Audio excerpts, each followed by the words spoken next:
মনটায় আমার পইরায় আছে আমার ওই দেশে, মা বাবারই মুখ দেখি না কত বছর হলো। বন্ধু বান্ধব সবাই রে আজ দূরে চলে গেল। সবার কথা মনে হইলে ভীষণ কান্না করি, ইচ্ছে করে উড়াল দিয়া জায়গায় আপন বাড়ি।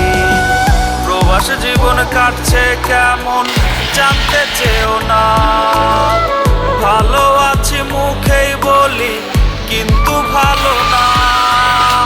প্রবাস জীবন কাটছে কেমন জানতে চেও না, ভালো আছি মুখেই বলি কিন্তু ভালো না রে, কিন্তু ভালো না।